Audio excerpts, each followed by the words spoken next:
tadi Bapak katakan bahwa Indonesia tetap bebas aktif, non-blok, tidak tergantung pada kekuatan manapun.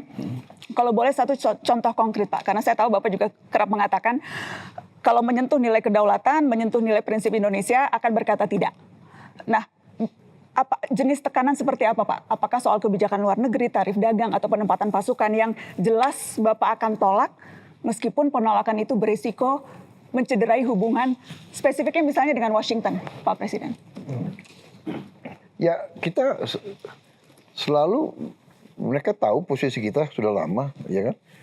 Bahwa kita tidak mau terlibat dalam fakta apapun, kita tidak bisa umpamanya mengizinkan pangkalan pasukan asing manapun di Indonesia. Itu prinsip ya kita. Hard no ya Pak?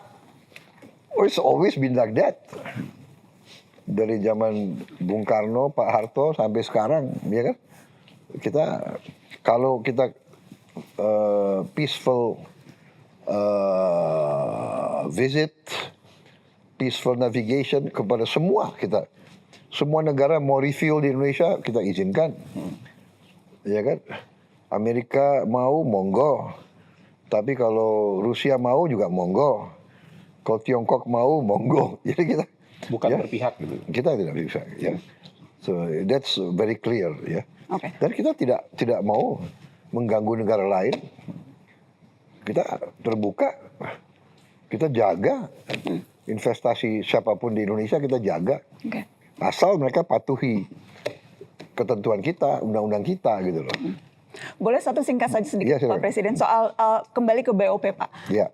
Spesifiknya soal biaya dan komitmen keuangan Indonesia di BOP. Karena masih simpang siur di publik. Ada pembicaraan mengenai kita wajib memberikan kontribusi sampai $1 miliar. Kemudian ada yang mengatakan wah tidak perlu kontribusi karena akan mengirimkan pasukan. Kemudian juga ada penjelasan bahwa akan diambil dari APBN, pos yang mana dan sebagainya. Boleh saya minta klarifikasi malam ini Pak untuk meluruskan? Iya, jadi dari awal konsep BOP itu mereka mengatakan bahwa boleh anggota yang ingin menjadi anggota Board of Peace boleh pilih dua.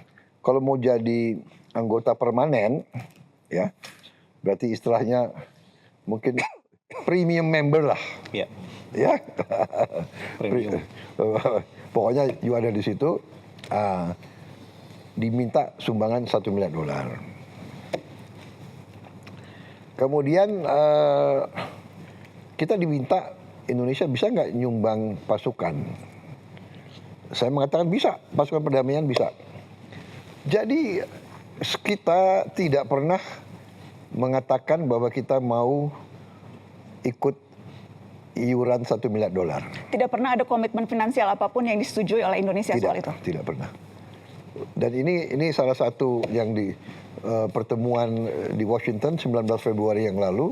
Yang founding donors. Ini founding donors. Jadi mereka ini masing-masing nyumbang, ada yang lebih mungkin ya. Ya tapi Indonesia nggak ada di situ. Ada Indonesia. Ya karena saya juga komitmen waktu ditanya saya tidak komit uang sama sekali. Kita mengatakan kita siap untuk pasukan perdamaian berapa yang diminta. Tapi Pak, kalau misalnya biayanya itu sebagai bagian iuran membangun, saya kembalikan kalau kita lihat 80% bangunan hancur. Dibutuhkan pembiayaan untuk rekonstruksi, memberi makan, membuat jalan, dan sekolah Pak. Yang menghancurkan harusnya yang bayar Bang Celi. Soal lain, tapi kan bukan. Kan kalau itu kan nggak ada habisnya nanti berdebatnya. The fact bahwa banyak negara mau kontribut, membangun kembali jalan, sekolah, jembatan, rumah sakit. Kan kita nggak bisa cuma ngomong. Iya, itu benar. Jadi itu nanti menurut saya itu kita lihat perkembangan. Kalau benar-benar gencatan senjata terus berhasil, baru bisa. Dan sudah mulai pembangunan, bisa saja Indonesia ikut serta kan. Kita punya Basnas, kita punya kan nanti kita sebelum ini pun kita sudah bangun rumah sakit, kita sudah bikin macam-macam di situ. Dan jadi bantuan kemanusiaan juga. Tapi di luar skema BOP yang kemudian seolah-olah mengharuskan membayar itu kita sama sekali tidak ada komitmen. Nggak ada komitmen sama sekali. Terima kasih klarifikasinya Bapak. Mbak Nana masih ada waktu? itu bisa ditutup dengan makan mie instan. Sebetulnya ini follow up pertanyaan saya tahun lalu Pak, ketika saya juga sempat bertanya ke Bapak spesifik soal kepolisian. Setelah itu saya tahu, kita semua tahu Bapak membentuk komite tim percepatan reformasi Polri diketuai oleh Prof. Jimli. Sudah selesai Pak pekerjaannya, katanya ada 10 buku, ada puluhan aturan yang kemudian direkomendasikan untuk diganti.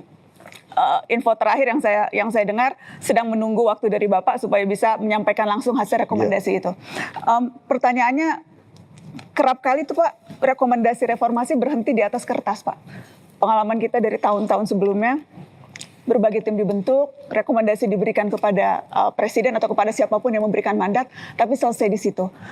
Saya ingin minta komitmen Bapak untuk jika nanti ternyata beberapa hasil rekomendasi membutuhkan komitmen kuat presiden untuk menyentuh hal-hal yang selama ini dianggap sulit disentuh karena berhubungan dengan struktur kekuasaankah atau dalam pertarungan internal di lembaga tertentu, apakah Bapak akan tetap melaksanakan rekomendasi itu atau akan melihat situasi atau bagaimana Pak? Jadi begini, sekali lagi saya dipilih oleh rakyat Indonesia, saya dilantik, saya disumpah. Jadi memang yang saya ingin lakukan adalah transformasi bangsa, saya ingin perbaiki kondisi bangsa itu semua. Termasuk di situ adalah alat-alat penegak hukum. Karena hukum, the rule of law itu bagian penting daripada negara yang kuat dan berhasil. Ya. Jadi yang saya katakan adalah hasrat untuk memperbaiki semua lembaga, termasuk kepolisian, itu tidak semata-mata harus dari suatu komite reformasi. Tapi komite reformasi adalah alat bantu yang sangat penting. Ya, kita pelajari nanti yang mana kita bisa lakukan cepat, kita lakukan. Yang mana kita anggap belum bisa dilakukan, ya kita mungkin tunda. Ya kan, nanti ada banyak argumen, ya kita lihat nanti. Kita akan ambil keputusan yang rasional. Tapi bahwa negara butuh lembaga-lembaga penegak hukum yang profesional, yang bersih, yang tidak korup, yang penuh integritas, itu mutlak. Jadi kalau saya serius terhadap sumpah saya, ya saya harus memperbaiki kondisi-kondisi yang tidak baik itu, termasuk kondisi-kondisi di lembaga-lembaga kita. Ya itu situasinya begitu. Termasuk kepolisian. Tapi tidak hanya terbatas kepada kepolisian. Jadi saya katakan begini, kita juga harus fair. Selalu itu adalah nila setitik merusak susu sebelanga. Ya. Mungkin beberapa oknum, tapi dia punya power, dia bisa berbuat seenaknya. Tapi ratusan ribu polisi yang lain terkena nama jeleknya. Makanya sekali lagi pertama saya ingin memberi kesempatan tiap lembaga membersihkan diri. Ini banyak yang tidak dipercaya orang, tapi dalam leadership kadang-kadang itu jalan yang terbaik. Ya, kita umpamanya lihat ada situasi seperti ini, sama juga mungkin audit ya. Kalau audit nggak beres, dia datang kasih tahu pimpinan, kamu nggak beres loh. Kau bisa perbaiki diri nggak? Kalau kau perbaiki diri, saya kasih kesempatan. 3 bulan kau perbaiki, masih kurang, 3 bulan lagi, masih kurang. Saya lihat sekarang kepolisian banyak menindak perwira-perwira yang nggak beres. Ya, kalau kita lihat ada Kapolres, ada ya beberapa.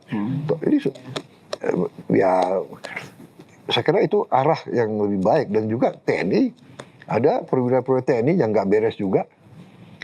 Penyelundupan itu pasti pasti terjadi karena lemahnya penegak hukum. Dan TNI, Angkatan Laut bagaimana? Ya kan? Danrem bagaimana? Dandim bagaimana? Babinsa bagaimana? Kok bisa terjadi tambang ilegal? Saya pertanyakan. Saya bilang, Panglima TNI, kamu usut. Bagaimana ada tambang ilegal, Babinsa tidak tahu, dan Ramil tidak tahu, Kodim tidak tahu, Danrem tidak tahu. Untuk apa kita punya pejabat seperti itu kalau dia tidak tahu atau tidak mau tahu tambang ilegal, perkebunan ilegal dan sebagainya, ya kan? Jadi ini saya kira kita harus fair, polisi harus beresin diri. Saya alumni TNI harus beresin diri.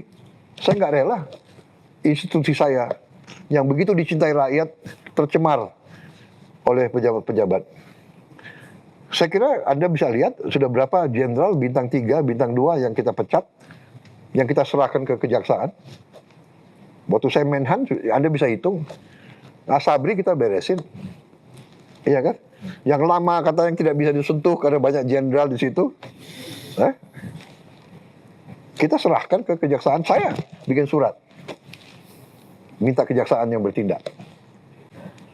Jadi Mbak Nana itu jawaban saya. Polisi yang baik dan tentara yang hebat dan baik itu tuntutan rakyat.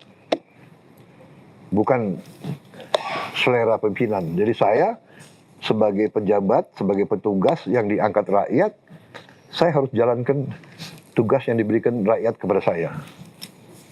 Jadi ini nanti kalau saya bertindak, kalau saya ambil langkah, ya saya yakin selain komite reformasi, tapi pendapat umum rakyat juga menghendaki itu, ya. Menghendaki itu. Terima kasih Bapak Ya, Presiden. terima kasih. Siap, tepuk tangan baik, tepuk tangan. Tepuk tangan.